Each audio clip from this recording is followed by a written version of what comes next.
شطرنج ده ولا فيلم رعب؟ الجيم بيبدا باي 4 اي 5 نايت على الاف 3، وهنا انت بتلعب نقله غريبه شويه وهي نقله دي 5. دي 5 ديت حاجه بتسمى الاليفانت جامبت او جنبه الفيل.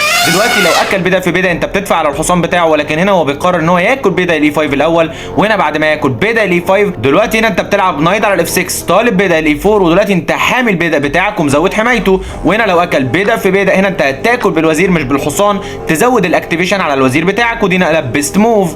وهنا خصمك قرر ان هو يدعم الحصان بتاعه بنقله زي نقله دي 4. دلوقتي هو حامي الحصان بتاعه وبدا الدي 4 مدعوم من الوزير، ولكن هنا انت بتلعب نقله كويسه جدا وهي نايت على السي 6 اونلي موف على الانجن. دلوقتي انت بتزود الضغط على الحصان وعلى البيدق كمان، ولكن هنا خصمك بيلعب نقله وفكرها منطقيه جدا وبيكسب بيها الدور، ولكنها نقله بلندر. وقف الفيديو حاول تلاقي النقله اللي هو لعبها ومفكرها كويسه.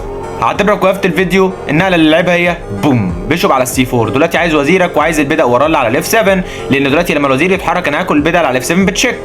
هنا الاسود قال له انا هاكل البيضه اللي على الجي 2 طالب الروك بتاعتك، وهنا هو اكل البيضه اللي على اف 7 الاول بتشيك.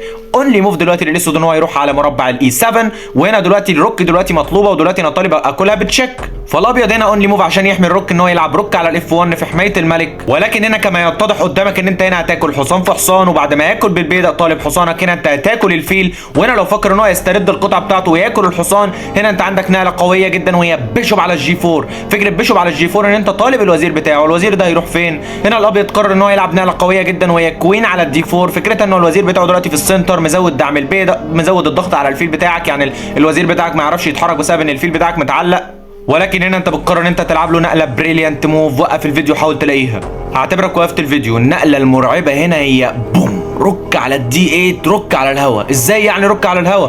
دلوقتي لو فكر ان هو ياكل الروك هنا انت هتروح بيشوب على البي 4 بتشيك، ولما يغطي هنا بالبيدق انت هتروح الاول بالكوين بتشيك، وبعد ما يتحرك بالملك هنا انت هتديله تشيك ميت. تشيك ميت منين؟ روك تكس على الدي 8. قول لي بقى ايه رايك في فيلم الرعب ده؟